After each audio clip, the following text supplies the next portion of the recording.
Hi, everybody. Welcome to P&R Communications Tech Tips. My name is Don Humphrey, and today we are going to talk about batteries. Batteries are the fuel for your radio fleet that allows you to communicate day in, day out to get your job done in a quicker, more efficient, and safer manner. Batteries are very important, and I got to tell you, they've come a long way over the years.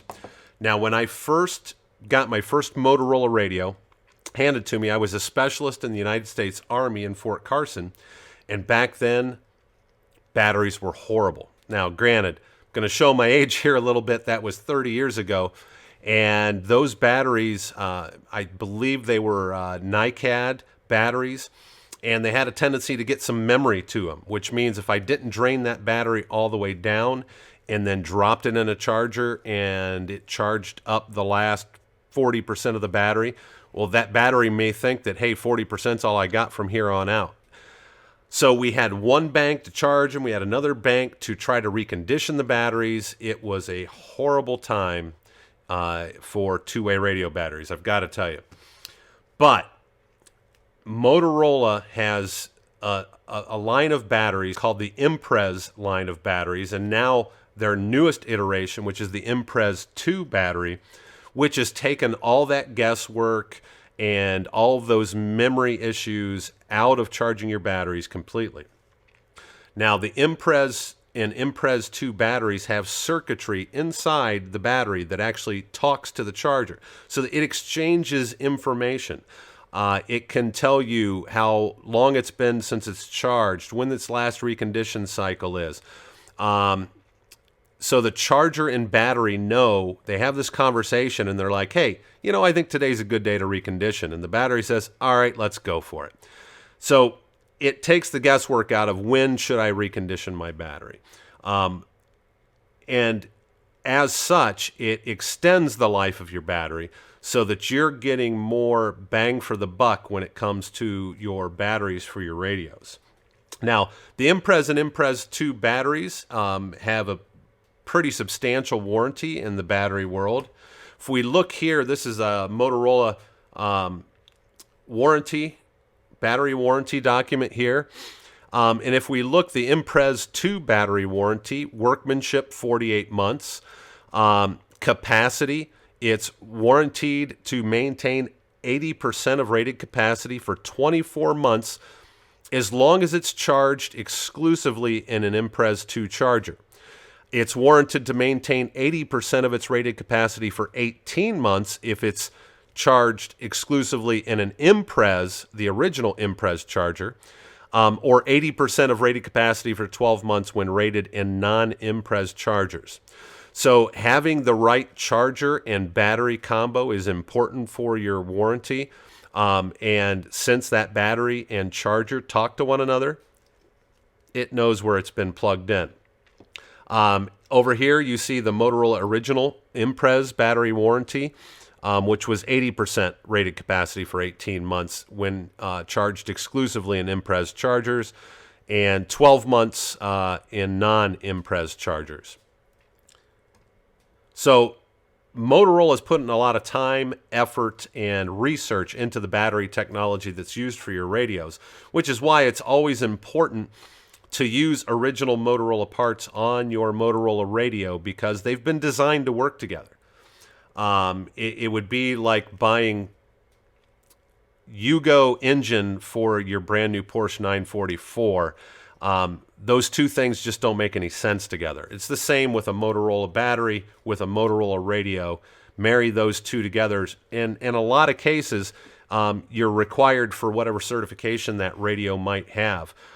If it's a UL listed radio that's certified to work in a Div 1 Class 2 explosive environment, then you need to have the Motorola UL listed white dot battery paired with your UL radio in order for that radio to be certified properly for use in those environments. So one piece of information that you should always know about your battery is how old is this battery. Now, some agencies, mine included when I was a police officer for Perrysburg, Ohio, we used to take a paint pen and we would write the date of issue somewhere on the frame of the battery here so that we knew exactly when it was issued out to somebody. But I'm going to show you a little secret, a way for you to check to see exactly what Motorola says the age of your battery is. And we're going to take a look at a picture over here on my other monitor where I've got a variety of batteries that I've photographed. So right here we've got this Apex battery here, and we can see the exact model number of the battery, and then we can see this 4-digit code right here, this 2106. So that is your battery date code. 21 meaning the year 2021, and the 06 means the 6th week of that year. So the 6th year of 2021 was the date of expected first use of this battery. So that gives you an idea of what the age of the battery is. We can slide over here to this next battery, which is a battery for an Apex 4000. Again, we have the model number, this NNTN number here, and then we slide across and we see the 4-digit date code, 1938. And we can look at the other older batteries I have that I just brought up for reference. We have a 1323 for this guy here on the left. We have a 1609 for this XTS 5000 battery up top.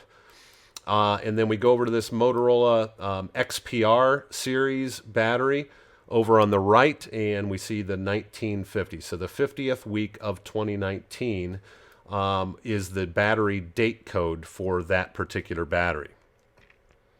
So that battery date code is important when it comes to warranty discussions with Motorola, but it also lets you know the age of that battery.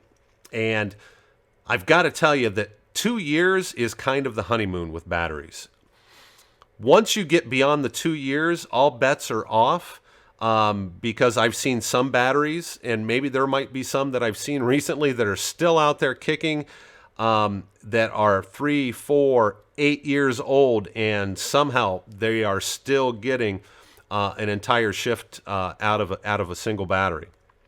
Then again, I've seen batteries at 3 years that begin to fail at 4 hours or 5 hours or 6 hours into your shift and don't get you through an entire 8-hour shift anymore.